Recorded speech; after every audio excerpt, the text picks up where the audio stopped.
Assalamualaikum warahmatullahi wabarakatuh.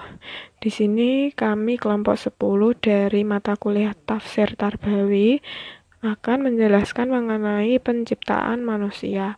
Ini pada Al-Quran surat Al-Mu'minun ayat 12 sampai 14.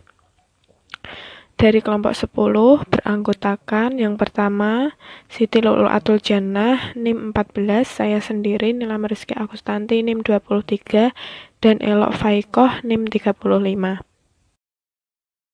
Nah, baik, selanjutnya ini ada Al-Quran surat Al-Mu'minun ayat 12 sampai 14 yang berbunyi A'udzubillahi minasyaitonirrajim. Bismillahirrahmanirrahim. Walaqad khalaqnal insana min sulalatin min tin summa ja'alnahu nutfatan fi qararin makin summa khalaqna nutfatan alaqatan fakhalaqnal alaqata mudghatan wa khalaqnal mudghatan idaman fakasawnal idama lahman summa ansanahu khalqan ahar fatabarakallahu ahsanu khaliqin, yang artinya, dan sesungguhnya kami telah menciptakan manusia dari suatu saripati, berasal dari tanah. Kemudian kami jadikan saripati itu air mani yang disimpan dalam tempat yang kokoh, yang disebut rahim. Kemudian air mani itu kami jadikan segumpal darah. Lalu, segumpal darah itu kami jadikan segumpal daging. Dan segumpal daging itu kami jadikan tulang belulang. Lalu tulang belulang itu kami bungkus dengan daging. Kemudian kami jadikan dia makhluk yang berbentuk lain. Maka Maha Suci Allah, pencipta yang paling baik. Mufradat yang terkandung pada surah Al-Mu'minun ayat 12 sampai ayat ke-14. Khalaqa menciptakan, al-insan manusia, salalah saripati, tin tanah, nutfah air mani, qararah kokoh, atau dalam ayat tersebut dijelaskan yang mempunyai arti rahim, alaqah melekat, mudghah segumpal darah, idoman tulang belakang, fakasauna dan kami bungkus, lahman daging, ansya'a dibentuk atau diberi bentuk, ahsan sebaik-baiknya, khaliqin pencipta. Assalamualaikum warahmatullahi wabarakatuh. Perkenalkan, nama saya Siti Lulu'atul Jannah NIM 14. Di sini saya akan mencoba menjelaskan mengenai asbabun nuzul dari surat Al-Mu'minun ayat 12 sampai 14. Asbabun nuzul surat Al-Mu'minun ayat 12 sampai 14 sebagaimana yang telah diterangkan dalam suatu riwayat dikemukakan bahwa pandangan Umar bin Khattab sejalan dengan kehendak Allah dalam hal ini. Ketika Umar bin Khattab mendengarkan Rasulullah membaca surat Al-Mu'minun ayat 12 sampai 13, Umar bin Khattab secara spontan mengucapkan Fatabarakallahu ahsanul khaliqin yang merupakan ayat ke-14 surat Al-Mu'minun. Kemudian Rasulullah bersabda, memang betul itulah kelanjutan dari ayat ini. Ayat tersebut sejalan dengan ucapan Umar bin Khattab. Hal ini diriwayatkan oleh Abi Hatim bersumber dari Umar. Yang selanjutnya yaitu penafsiran dari surat Al-Mu'minun ayat 12 sampai 14. Menurut Quraisy Shihab dalam Tafsir Al-Misbah mengemukakan perbedaan pendapat ulama tentang siapa yang dimaksud dengan kata al-insan atau manusia pada ayat 12 surat Al-Mu'minun. Banyak yang berpendapat bahwa yang dimaksud adalah Adam. Bagi yang tidak menerima pendapat tersebut, ada yang menyatakan bahwa al-insan yang dimaksud adalah jenis manusia. Al-Biqai misalnya menulis bahwa tinin merupakan tanah yang menjadi bahan penciptaan Adam. Sedangkan Toba-Tobai juga berpendapat bahwa yang dimaksud dengan al-insan tidak mungkin Adam. Adapun kata sulalah terambil dari kata salah yang antara lain berarti mengambil, mencabut. Patron kata ini mengandung makna sedikit, sehingga kata sulalah berarti mengambil sedikit dari tanah dan yang diambil itu adalah saripatinya. Kata nutfah dalam bahasa Arab berarti setetes yang dapat membasahi. Ada juga yang memahami kata ini dalam arti hasil pertemuan sperma dan ovum. Kata mudghah terambil dari kata madago, yang berarti mengunyah. Mudghah adalah sesuatu yang kadarnya kecil sehingga dapat dikunyah. Sedangkan kata kasauna terambil dari kata kasa, yang berarti membungkus. Daging diibaratkan pakaian yang membungkus tulang. Adapun kata ansa'a mengandung makna mewujudkan sesuatu serta memelihara dan mendidiknya. Penggunaan kata ansya'a tersebut dalam menjelaskan proses terakhir dari kejadian manusia mengisyaratkan bahwa proses terakhir itu benar-benar berbeda sepenuhnya dengan sifat, ciri, dan keadaannya dengan apa yang ditemukan dalam proses sebelumnya. Firman Allah yang artinya makhluk lain dalam surat Al-Mu'minun ayat 14 mengisyaratkan bahwa sesuatu yang dianugerahkan kepada makhluk yang dibicarakan ini, yaitu manusia, menjadikan manusia berbeda dengan makhluk-makhluk lain yang diciptakan oleh Allah. Ayat ini ditutup dengan kata al-kholiqin yang merupakan bentuk jamak dari kata kholik. Bentuk jamak tersebut mengisyaratkan bahwa ada kholik lain selain Allah, tetapi Allah lah yang terbaik. Allah tetap sebaik-baiknya kholik. Sekian yang dapat saya jelaskan, kurang lebihnya mohon maaf. Wassalamualaikum warahmatullahi wabarakatuh. Nah, selanjutnya ini ada munasabah Quran surat Al-Mu'minun ayat 12-14. Nah, sebelumnya itu turun ayat yang ke-10. Ini berbunyi Ulaika humul warisun, yang artinya itu mereka itulah orang yang akan mewarisi. Kemudian ada ayat 11, yakni berbunyi alladzina yarisunal firdausa hum fiha khalidun, yang artinya yakni yang akan mewarisi surga Firdaus, mereka kekal di dalamnya. Kemudian ini ayat yang dikaji yakni ayat 12-14 yang berbunyi walaqad khalaqnal insana min sulalatin min tin summa ja'alnahu nutfatan fi qararin makin summa khalaqna nutfatan alaqatan fa khalaqnal alaqatan mudghatan wa khalaqnal mudghatan idaman fa kasawnal idama lahman summa ansanahu khalqan akhar fatabarakallahu ahsanul khaliqin, yang artinya dan sesungguhnya kami telah menciptakan manusia dari suatu saripati yang berasal dari tanah. Kemudian kami jadikan saripati itu air mani yang disimpan dalam tempat yang kokoh yang disebut rahim. Kemudian air mani itu kami jadikan segumpal darah, lalu segumpal darah itu kami jadikan segumpal daging. Dan segumpal daging itu kami jadikan tulang belulang, lalu tulang belulang itu kami bungkus dengan daging. Kemudian kami jadikan dia makhluk yang berbentuk lain. Maka Maha Suci Allah, pencipta yang paling baik.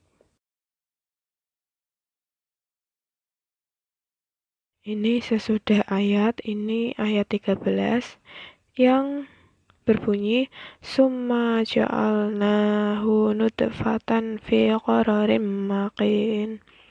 Lalu disambung ayat 13 yang berbunyi summa khalaqna nutfatan alaqatan khalaqnal alaqatan mudghatan wa khalaqna mudghatan idaman fakasawnal idama lahma summa ansanahu khalqan ahar fatabarakallahu ahsanul khaliqin. Selanjutnya ini penjelasannya. Pada ayat sebelumnya, ayat 10-11 ini menjelaskan bahwa tempat kembali bagi orang yang mendapat keberuntungan karena keimanan mereka adalah surga Firdaus yang dimana mereka kekal di dalamnya.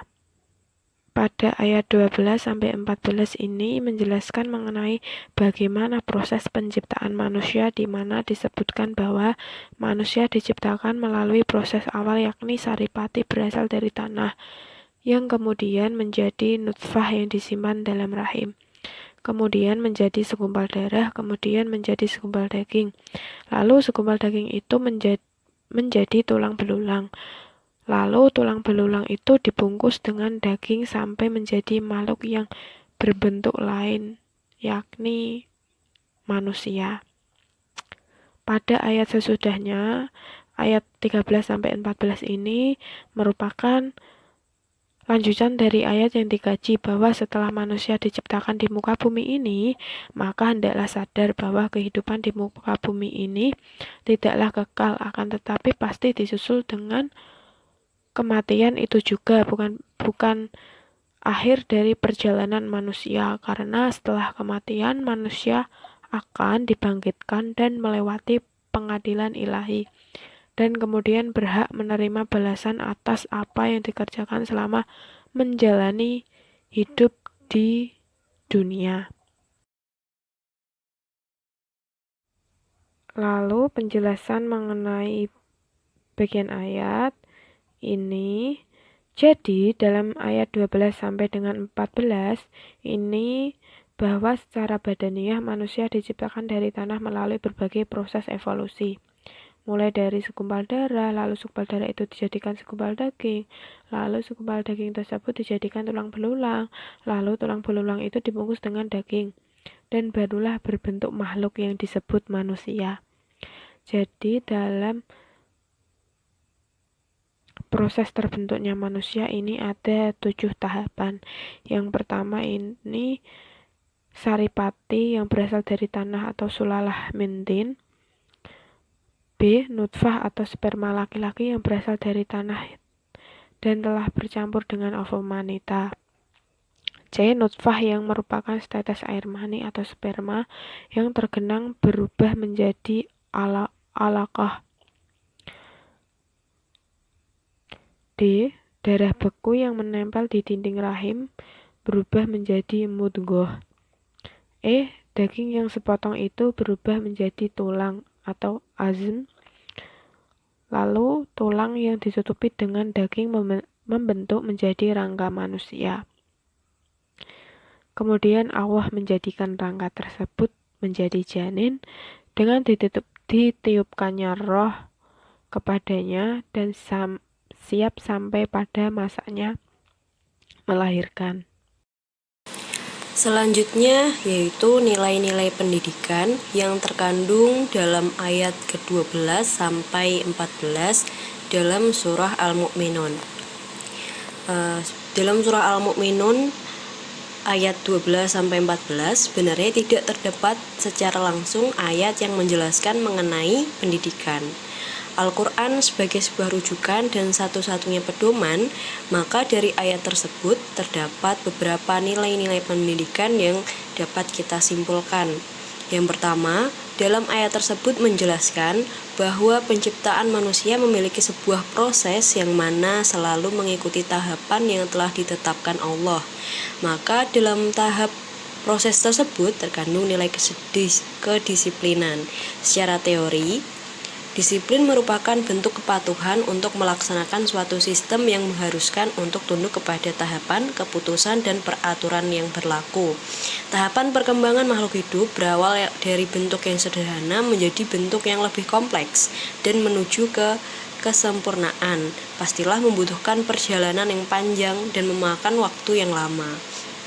Dari hal ini, kita dapat mengambil nilai kesabaran padanya. Kemudian yang kedua, terdapat ayat yang menjelaskan manusia terbuat dari tanah.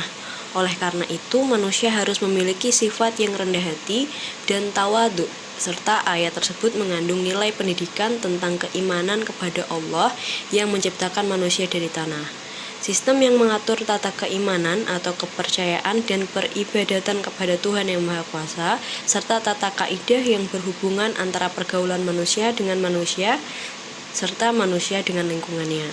Karena manusia diciptakan dari tanah, maka harus senantiasa menjadi hamba yang selalu mengabdi kepada Allah dengan tunduk menjalankan segala perintah dan menjauhi larangannya.